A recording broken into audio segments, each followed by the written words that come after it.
భారత గణతంత్ర దినోత్సవ శుభాకాంక్షలు.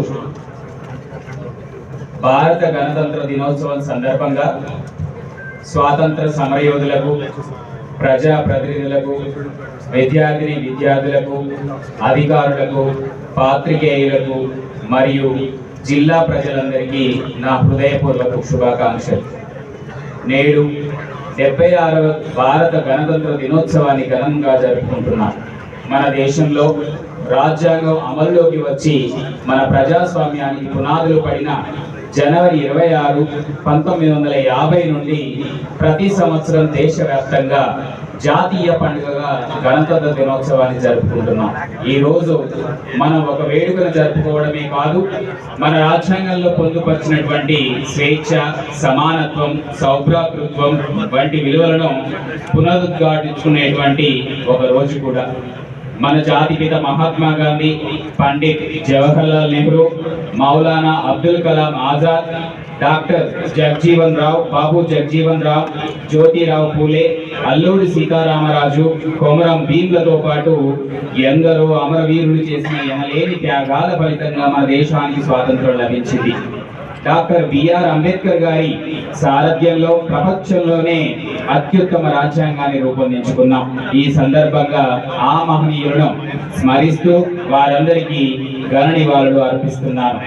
మనం కూడా వారి ఆశయాలను, లక్ష్యాలను స్వీకరించి దేశ, రాష్ట్ర, జిల్లా ప్రగతికి మన వంతు బాధ్యతగా కృషి చేద్దాం.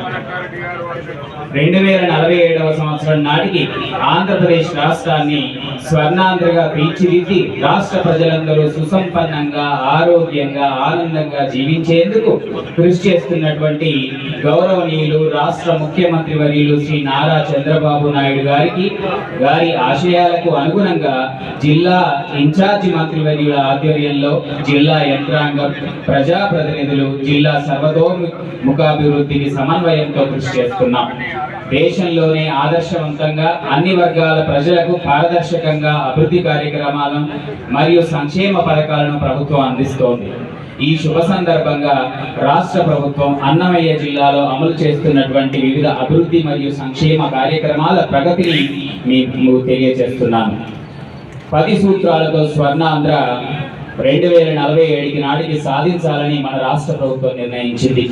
2047 సంవత్సరం నాటికి ఆంధ్రప్రదేశ్ రాష్ట్రాన్ని స్వర్ణాంధ్రగా తీర్చిదిద్దడానికి మన గౌరవనీయులైన రాష్ట్ర ముఖ్యమంత్రి వర్యులు శ్రీ నారా చంద్రబాబు నాయుడు గారి 10 సూత్రాల ప్రణాళికను మన పరిస్థితికి ఎదిగేలా కృషి చేస్తున్నాం. 10వ తరగతి పరీక్షల్లో 100% ఉత్తీర్ణత సాధించేలా విద్యార్థులకు ఉత్తమ శిక్షణ అందిస్తున్నాం.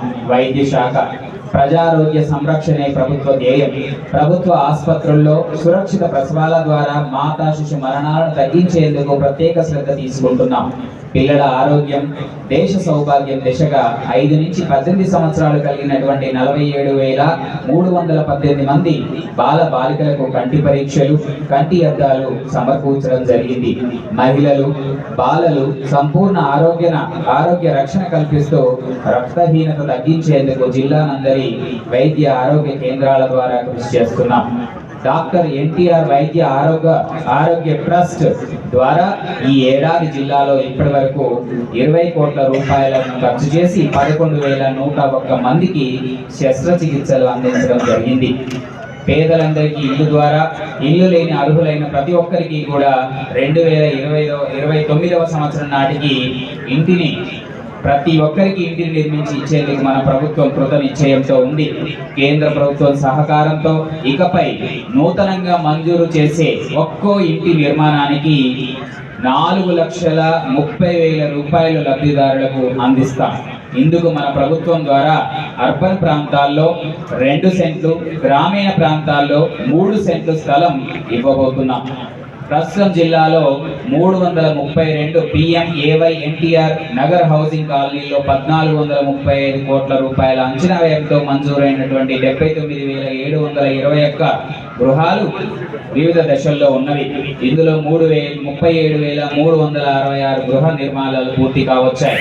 మిగిలిన వివిధ దిశల్లో పురోగతిలో ఉన్నవి. జిల్లా నందలి లేఅవుట్ కాలనీల్లో 26 కోట్ల రూపాయల అంచనా వ్యయంతో త్రాగునీరు, కాలువలు, సీసీ రోడ్లు, విద్యుత్ కనెక్షన్లు తదితర మౌలిక సదుపాయాల కల్పన వేగవంతంగా పూర్తి చేసేందుకు కృషి చేస్తున్నాం. పరిశ్రమల శాఖ ఈ ఆర్థిక సంవత్సరంలో 97 తెలియజేస్తూ సెలవు తీసుకుంటున్నాను. జై హింద్.